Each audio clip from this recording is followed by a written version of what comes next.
Shalom, selamat pagi siswa-siswi Semak Trimulya. Senang sekali pada pagi hari ini kita akan sama-sama beribadah chapel meskipun secara online. Baik, saya undang untuk bangkit berdiri, kita akan votum dan salam. Marilah kita mulai ibadah kita pada pagi hari ini dengan satu pengakuan bahwa pertolongan kita datangnya dari Tuhan yang menjadikan langit dan bumi.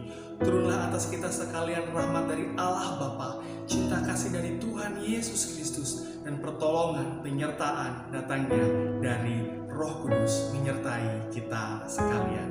Amin. Silahkan duduk, kita akan mengambil waktu teduh sejenak di hadapan Tuhan.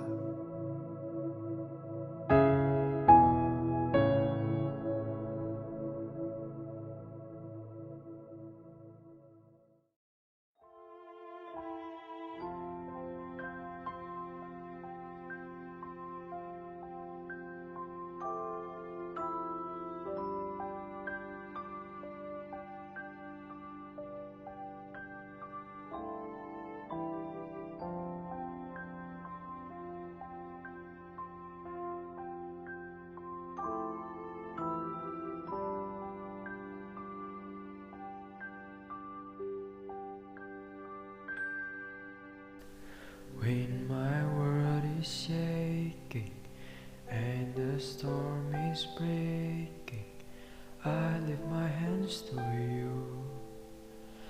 I lift my hands to you. I will not grow weary, for your hope is in me.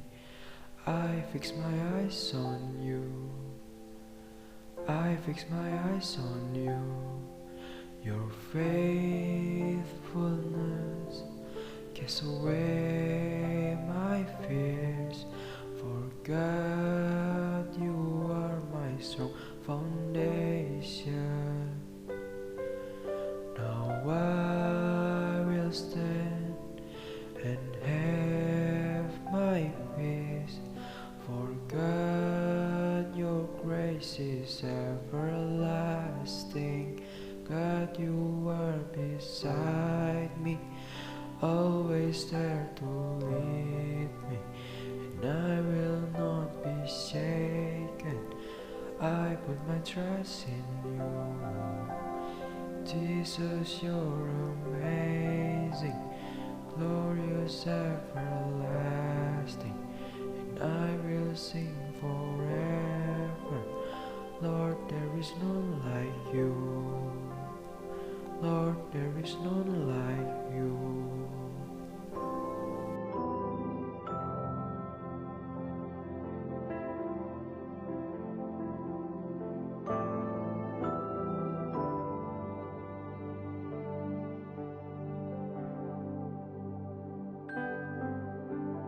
I will not grow weary, for your hope is in me.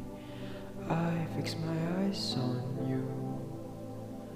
I fix my eyes on you.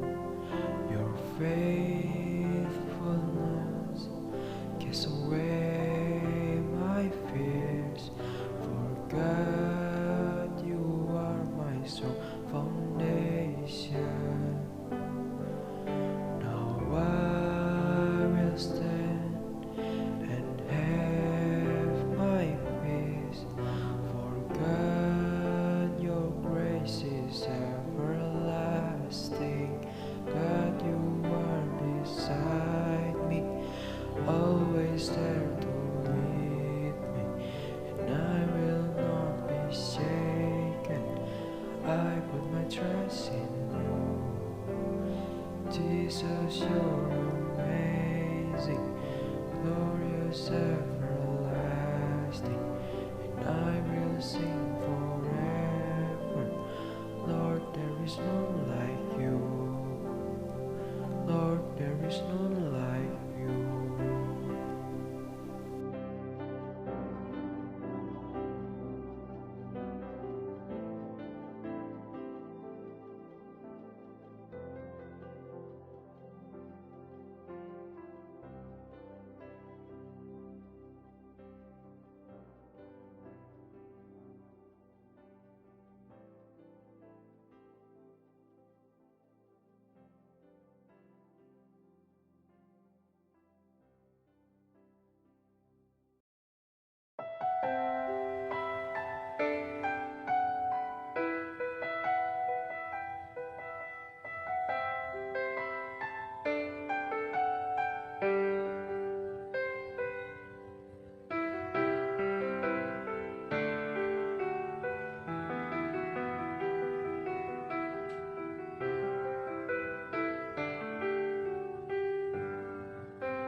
Shalom siswa-siswi SMA Kristen Trimulya dan SMA Bintang Mulia. Kita bersyukur kepada Tuhan kalau hari ini kita boleh kembali bersama-sama beribadah di dalam kebaktian siswa baik SMA Kristen Trimulya maupun SMA Bintang Mulia.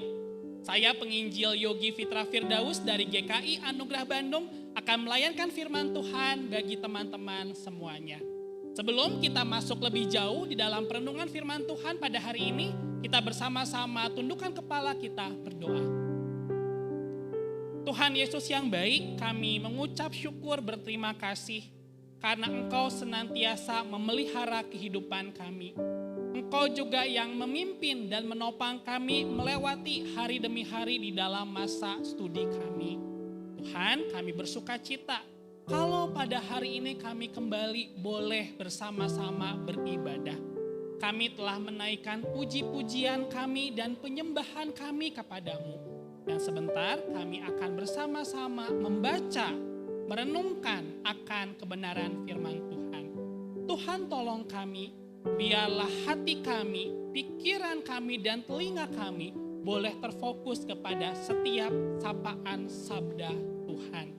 Kami serahkan waktu-waktu ini hanya ke dalam tangan-Mu. Di dalam nama Tuhan Yesus Kristus, satu-satunya Tuhan dan Juru Selamat kami telah menaikkan doa. Amin. Teman-teman yang dikasihi Tuhan, mari kita bersama-sama membuka Alkitab kita dan kita akan membaca dua bagian firman Tuhan yang terambil dari Perjanjian Lama dan juga Perjanjian Baru. Kita akan membaca Yeremia pasal 9 ayat ke-23 hingga ke-24, dilanjutkan dengan Injil Yohanes pasal yang ke-17 ayat yang ketiga. Yeremia pasal 9 ayat 23 hingga ke-24, dilanjutkan dengan Injil Yohanes pasalnya yang ke-17 ayatnya yang ketiga. Dan saya akan membacakannya bagi teman-teman semuanya. Yeremia pasal 9 ayat 23 hingga ke-24. Beginilah firman Tuhan. Janganlah orang bijaksana bermegah karena kebijaksanaannya. Janganlah orang kuat bermegah karena kekuatannya. Janganlah orang kaya bermegah karena kekayaannya. Tetapi siapa yang mau bermegah, baiklah bermegah karena yang berikut.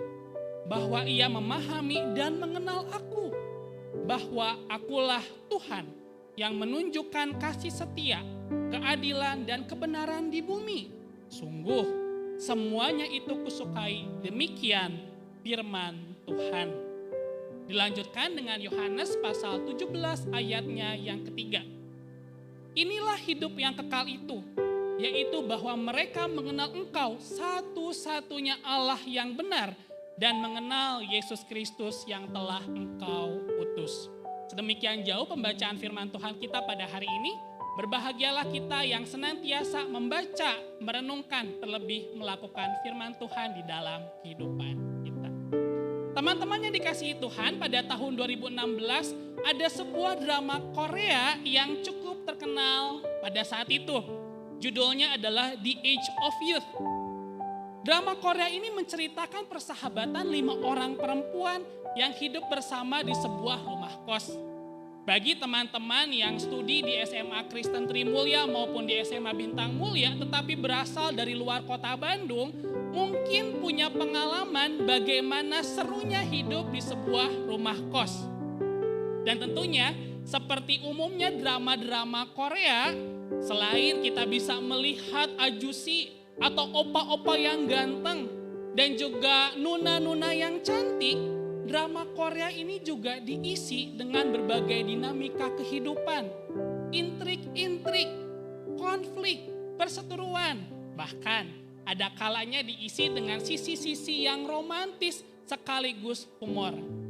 Tetapi apa yang saya sukai nih teman-teman dari drama Korea The Age of Youth ini, karena drama Korea ini mengajarkan satu hal. Bagaimana ketika mereka 5 orang perempuan yang berasal dari berbagai latar belakang ekonomi, latar belakang keluarga, dan latar belakang karakter serta kebiasaan itu bisa menjalin sebuah relasi persahabatan dan yang terpenting adalah mengenal satu dengan yang lain secara personal. Teman-teman, tentunya kalau kita memiliki sebuah relasi persahabatan, kita tidak hanya dituntut untuk mengenal pribadi yang lain, tetapi juga pribadi yang lain yang adalah sahabat kita, mereka juga harus mengenal siapa diri kita. Kan lucu ya teman-teman, kalau teman-teman punya geng nih ceritanya, tetapi teman-teman hanya mengenal pribadi yang lain, tetapi pribadi yang lain tidak mengenal pribadi teman secara utuh. Artinya ada satu problem nih, ada satu masalah di dalam relasi persahabatan dari teman-teman sekalian. Nah teman-teman, kalau kita perhatikan di dalam Injil Yohanes pasal 17 ayat ketiga dan Yeremia pasalnya ke-9 ayat ke-23 hingga ke-24 yang menjadi bahan bacaan firman Tuhan kita hari ini pun berbicara mengenai sebuah relasi dan pengenalan akan pribadi, yaitu Tuhan pencipta dan penebus kita. Dan mengenal Tuhan adalah sesuatu yang sangat penting di dalam kehidupan kita sebagai orang Kristen, sebagai orang percaya. Sebab jika ditanyakan gitu ya, atau kita renungkan bersama, sesungguhnya apa sih tujuan Allah menciptakan kita manusia? J.I. Packer di dalam bukunya Knowing God, dia mengatakan bahwa tujuan Allah menciptakan manusia adalah untuk mengenal Dia. Dan jika direnungkan kembali, sebetulnya apa yang harus kita tetapkan di dalam kehidupan kita sebagai tujuan utama di dalam kehidupan kita, tak lain dan tak bukan adalah kita bisa mengenal Allah kita dengan baik hari demi hari. Teman-teman, saya sangat suka dengan istilah Allah Sang Sahabat. Sebab ketika kita menyatakan bahwa Allah adalah sahabat kita, kita didorong untuk semakin mengenal Allah kita. Dan tentunya Allah sahabat kita itu juga terlebih mengenal siapa diri kita. Dan melalui Yeremia pasal 9 ayat ke-23 hingga ke-24 dan juga Yohanes pasal 17 ayat yang ketiga, setidaknya ada 3 hal yang diajarkan oleh firman Tuhan kepada kita, bagaimana kita mengenal dan dikenal oleh Tuhan kita. Yang pertama teman-teman, pengenalan akan Tuhan sesungguhnya adalah sumber kebahagiaan bagi setiap daripada kita. Tadi kita sudah melihat bagaimana Yeremia berkata kepada bangsa Israel pada saat itu, janganlah orang kaya bermegah karena kekayaannya. Janganlah orang kuat bermegah karena kekuatannya. Atau janganlah orang bijaksana bermegah karena kebijaksanaannya. Teman-teman, bukankah ketiga hal tersebut itu menjadi hal yang dicari oleh setiap orang, bahkan dari zaman dahulu kala? Kalau kita tahu siapa Yeremia, Yeremia adalah nabi yang diutus oleh Tuhan ke tengah bangsa Israel untuk melakukan sebuah seruan pertobatan kepada orang-orang Israel yang pada saat itu mereka sudah jauh daripada Allah.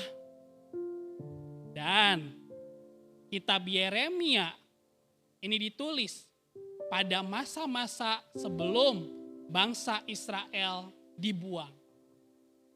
Nah teman-teman, orang-orang Israel pada saat itu menyandarkan sumber kebahagiaannya bukan kepada Tuhan, tetapi kepada 3 hal tadi. Kepada kebijaksanaan mereka, kepada kekuatan mereka, kepada kekayaan mereka. Mereka menganggap seolah-olah bahwa kebijaksanaan yang mereka miliki, bahwa kekuatan yang mereka punyai, bahkan kekayaan yang ada pada diri mereka itu bisa menyelamatkan mereka. Tapi justru teman-teman, ternyata ketiga hal tersebut membawa bangsa Israel kepada kejatuhan. Membawa mereka ke dalam dosa kesombongan. Sebab keinginan mereka untuk mengenal siapa Allah Tuhan mereka yang berkuasa dalam kehidupan mereka menjadi hilang. Dan dorongan untuk semakin bersandar kepada Allah juga semakin hilang. Dan pastinya teman-teman juga tahu ya, bagaimana pada akhirnya bangsa Israel diserang oleh bangsa lain dan akhirnya juga dibuang, teman-teman. Itu menjadi sesuatu yang menyedihkan. Bagaimana umat Allah yang disebut sebagai bangsa pilihan itu pada akhirnya harus menerima hukuman dari Tuhan. Kenapa, teman-teman? Karena mereka menolak untuk mengenal siapa Allah mereka. Menolak pengenalan akan Allah artinya mereka juga ingin memutuskan relasi dengan Tuhan dan pencipta mereka. Maka Hosea pasal 6 ayat 6 berkata demikian. Umatku binasa karena tidak mengenal Allah. Karena engkaulah yang menolak pengenalan itu, maka aku menolak engkau menjadi imamku.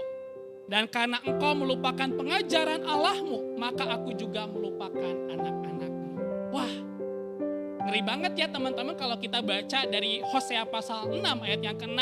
Bagaimana orang Israel pertama menolak pengenalan akan Allah. Yang kedua, mereka juga melupakan pengajaran-pengajaran akan Allah. Mungkin teman-teman, kita akan bertanya gitu ya kalau kita baca bagian daripada Yeremia pasal yang ke-9 ayat ke-23 hingga ke-24. Kalau begitu, berarti kita nggak boleh dong menjadi kaya gitu ya. Nggak boleh dong kita menjadi orang yang bijaksana karena pengetahuan yang kita miliki. Atau mungkin kita akan bilang, nggak boleh dong kita menjadi orang yang kuat. Tentu bukan itu ya teman-teman. Yang dimaksud firman Tuhan itu bukan berarti kita nggak boleh tuh menjadi orang yang memiliki harta duniawi gitu ya.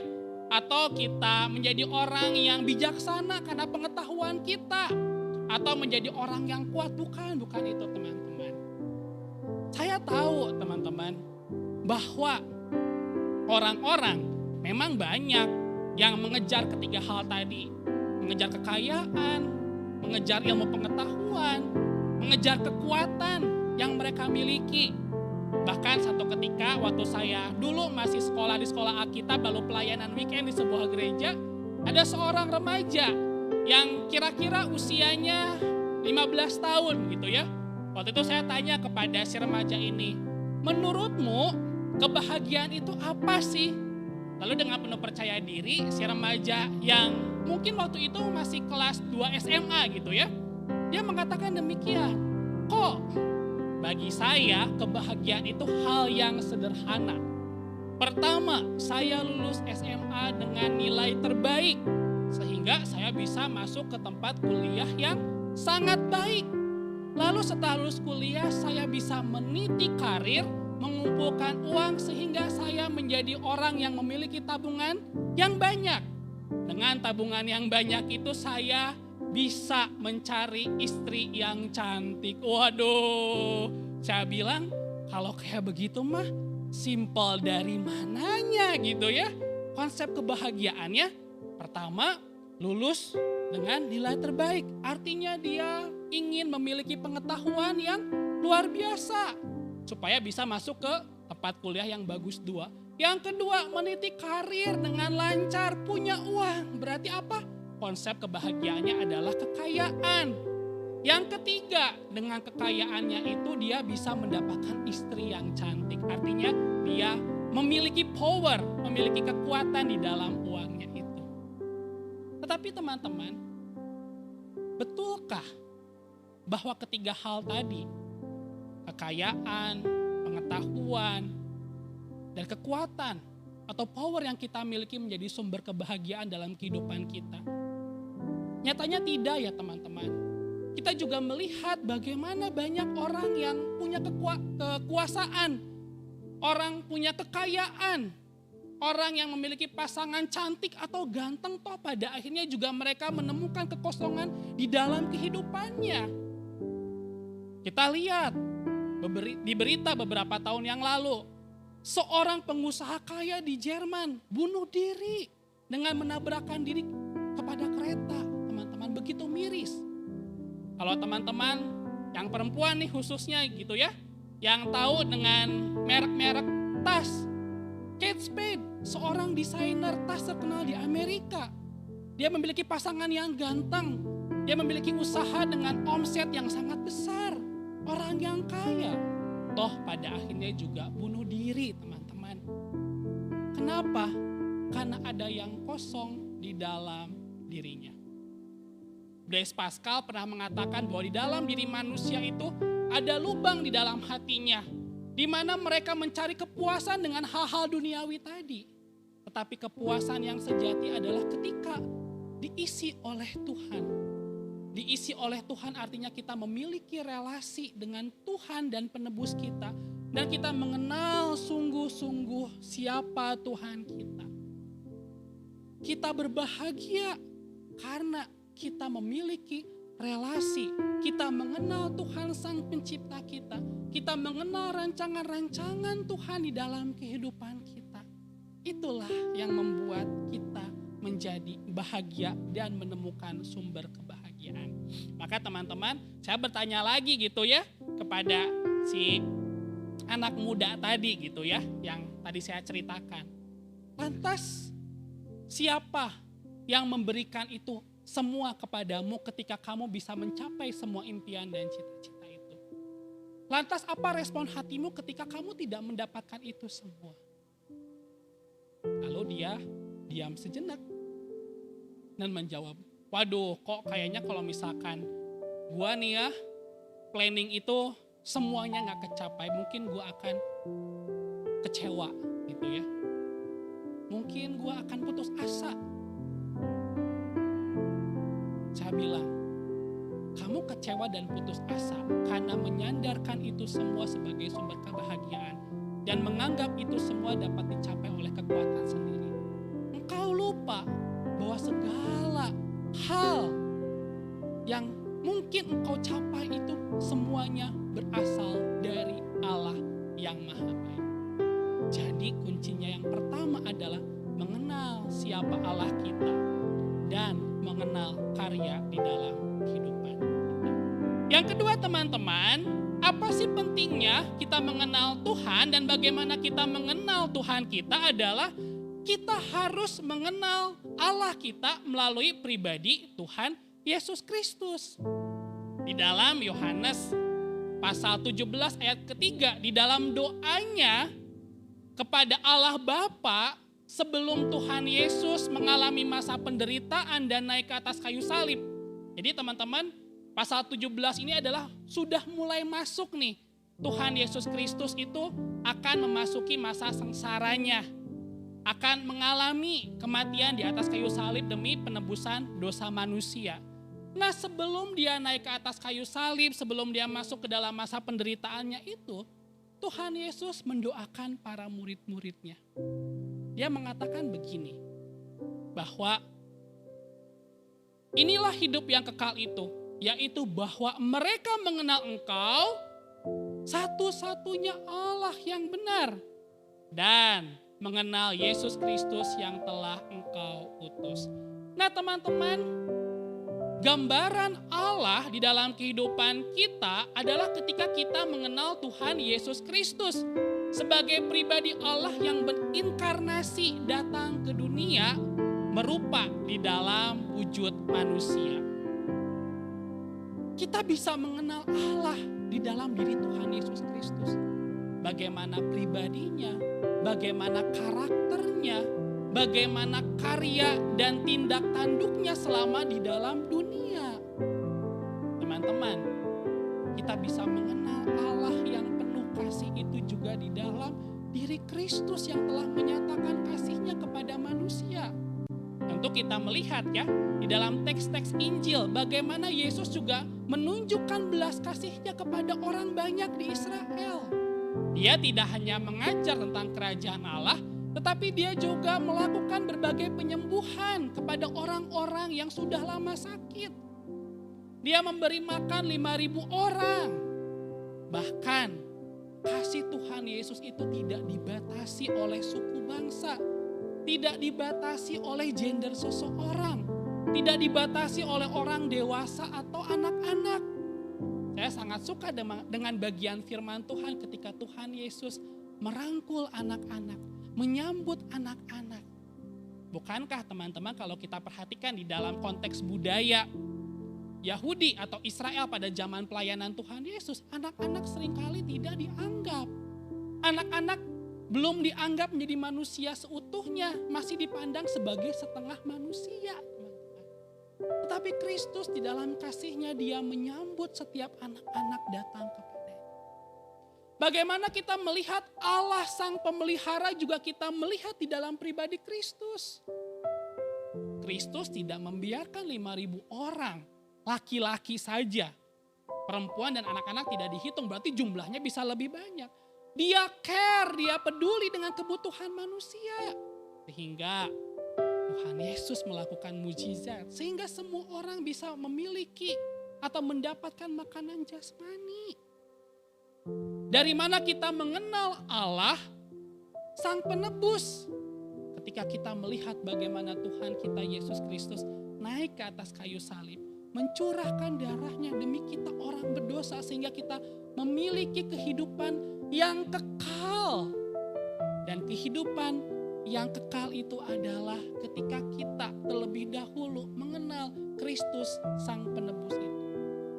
Teman-teman, bagaimana kita mengenal adanya jaminan keselamatan daripada Allah kita tanpa kita mengenal bahwa Kristus diutus oleh Allah datang ke dunia untuk menjadi penebus dosa manusia. Teman-teman, bagaimana kita mengenal pribadi Yesus? Tentunya pengenalan kita akan pribadi Yesus kita harus berdasarkan di dalam kesaksian Alkitab. Berdasarkan firman Tuhan, berdasarkan kitab suci, teman-teman. Kita nggak mungkin mengenal Kristus, penebus kita, tanpa kita tidak pernah membaca firman Tuhan. Firman Tuhan itulah yang membuat kita tahu pribadi Kristus yang penuh kasih, yang pengampun, yang menerima semua orang. Dari Alkitab itu juga kita menjadi tahu bahwa Allah mengasihi kita, bahwa Yesus menyambut kita bagaimanapun kondisi kita, teman-teman. Teman-teman, kalau saya bertanya gitu ya kepada anak-anak muda, kebetulan saya juga di gereja pada saat ini menjadi pembina kerohanian buat anak-anak youth usia SMP hingga SMA, bahkan mereka yang sudah kuliah dan kerja gitu ya. Apa sih yang membuat mereka gitu ya seolah-olah enggan membaca firman Tuhan, membaca Alkitab atau kitab suci? Kenapa teman-teman? Karena seringkali ketika kita baca Alkitab, seolah-olah kita membaca sekumpulan peraturan-peraturan yang menekan kehidupan kita. Kalau kita baca Alkitab kok isinya tuh kayak peraturan-peraturan gitu ya. Jangan ini, jangan begitu, gak boleh ini, gak boleh begitu, harus begini, harus begitu gitu ya. Teman-teman, seringkali kita salah kaprah ketika kita membaca Alkitab dan hanya dari satu sisi saja.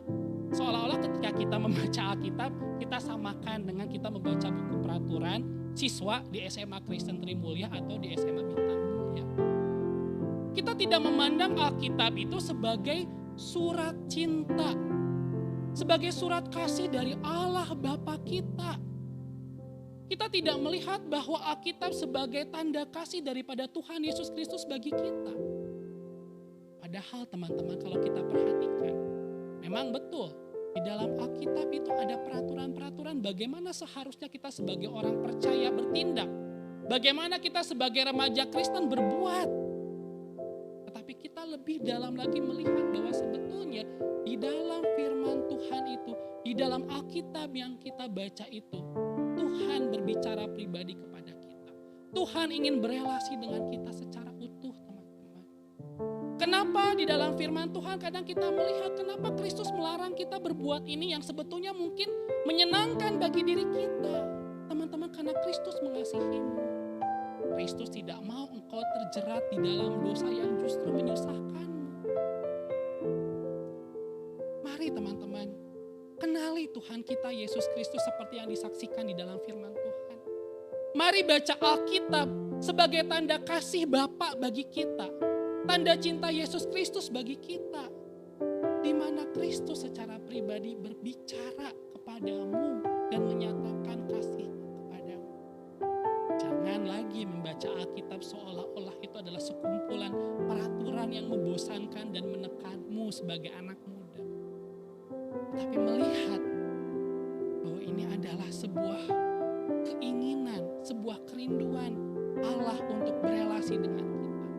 Di mana kita juga bersama-sama mengenal Allah kita dalam diri Kristus Yesus.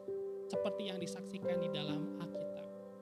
Yang ketiga teman-teman, yang ini juga penting dan mungkin kita seringkali abaikan. Poin pertama, poin kedua sudah berbicara bagaimana kita diajak mengenal Allah kita. Mengenal Allah menjadi sumber kebahagiaan sejati dalam kehidupan kita sebagai orang percaya.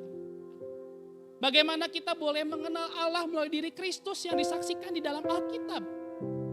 Yang ketiga teman-teman, mungkinkah teman-teman abai gitu ya, atau mungkin teman-teman sebelumnya tidak pernah menyadari bahwa pengenalan akan diri kita, ternyata Tuhan jauh lebih mengenal diri kita ketimbang kita mengenal siapa Tuhan kita. Teman-teman, tadi saya di depan udah bilang ya, bagaimana dalam persahabatan itu seharusnya saling mengenal gitu ya, tidak bisa salah satu mengenal. Kita mengenal Tuhan Allah kita, Tuhan Juru Selamat dan Sahabat kita.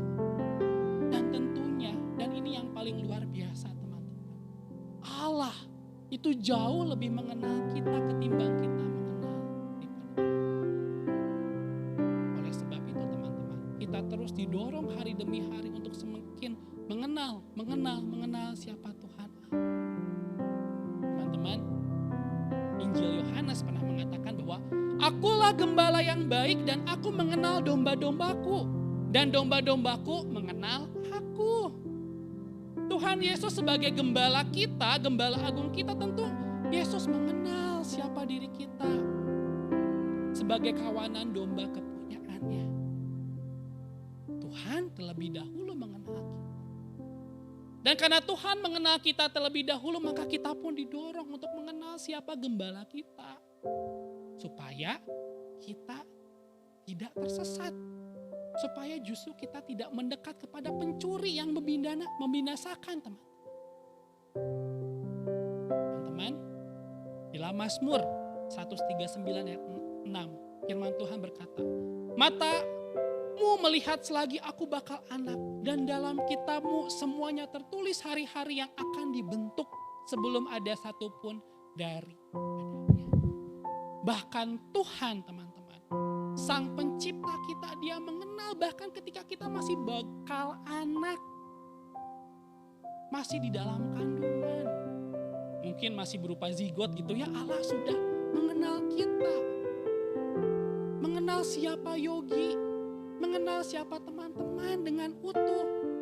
Bahkan di dalam kitab Tuhan semuanya tertulis hari-hari yang akan dibentuk sebelum ada satupun daripadanya. Itulah luar biasanya Tuhan kita teman-teman. Bagaimana Tuhan tidak hanya mengajak kita untuk ayo lo mengenal aku sebagai penciptamu. Seperti J.I. Packer mengatakan bahwa tujuan Allah menciptakan manusia supaya manusia mengenal aku. Tapi juga luar biasanya Allah mengenal kita terlebih dahulu. Mengenal karakter kita, mengenal sifat-sifat kita, mengenal pergumulan kita teman-teman. Karena Allah mengenal kita terlebih dahulu bukan berarti artinya jadi ya udahlah karena Allah kan sudah kenal saya lebih dahulu. Dia pencipta, Dia maha tahu. Ya saya mah mengenal Allah seadanya aja. Enggak dong justru teman-teman. Justru karena Allah mengenal kita lebih dulu. Seharusnya kita mengenal Allah waktu demi waktu. Kalau Allah mengenal karakter, sifat, kebiasaan kita pun tentunya harus mengenal sifat-sifat Allah, karya Allah dalam kehidupan kita. Supaya kita hidup di dalam kebenaran. Supaya kita mengenal Allah yang benar di dalam kehidupan kita. Sehingga kita tidak salah melangkah yang justru membahayakan kehidupan kita sebagai anak-anak muda. Mari teman-teman, pada hari ini kita bersama-sama kembali diingatkan membangun relasi kita dengan Allah kita. dengan Tuhan kita. Allah sahabat kita, Allah gembala kita. Dia menanti kita sekalian untuk terus mengenal Dia dan saling mengenal satu dengan lain. Pertanyaannya bagi kita teman-teman, di usia muda kita, teman-teman yang duduk di SMA Kristen Trimulya dan Bintang Mulia. Maukah kita semakin hari semakin mengenal Allah kita dan semakin kita memahami bahwa Allah mengenal kita lebih dalam. Kita tundukkan kepala kita. Ya Tuhan, kami bersyukur karena Engkau telah menciptakan kami begitu sempurna. Kami sebagai gambar dan rupa Allah. Bahkan Engkau mengenal kami selagi kami bakal anak dan hari-hari kami sudah tertulis di dalam kitab-Mu, bahkan ketika semuanya itu belum terbentuk. Tuhan, di tengah segala keterbatasan kami, ajarlah kami untuk terus memandang kepada Engkau dengan satu kerinduan bahwa kami boleh mengenal Engkau sebagai Tuhan yang berkuasa, sebagai juru selamat dan penebus kami. Tuhan, janganlah Tuhan kami sebagai anak-anak Tuhan menyandarkan kebahagiaan-kebahagiaan kami di dalam kekayaan, di dalam kekuatan, di dalam kebijaksanaan ilmu pengetahuan sebagaimana orang-orang mencarinya dan menyandarkan dirinya di dalam hal-hal tersebut. Tapi biarlah kebahagiaan kami adalah kami semakin mengenal Engkau sehingga kami tidak menolak pengajaran-pengajaran daripada Tuhan. Roh Kudus tuntun kami, biarlah kami semakin mengenal Kristus Tuhan dan Juru Selamat kami. Ajar kami, dorong kami untuk kami hidup di dalam firman Tuhan. Kami membaca firman Tuhan sebab dari Alkitablah kami boleh mengenal Kristus, karya dan kasih-Nya. Dan kami juga memiliki pemahaman Tuhan bahwa Alkitab bukan hanya sekumpulan peraturan hidup, tetapi itu adalah surat cinta daripada Tuhan di dalam kehidupan kami.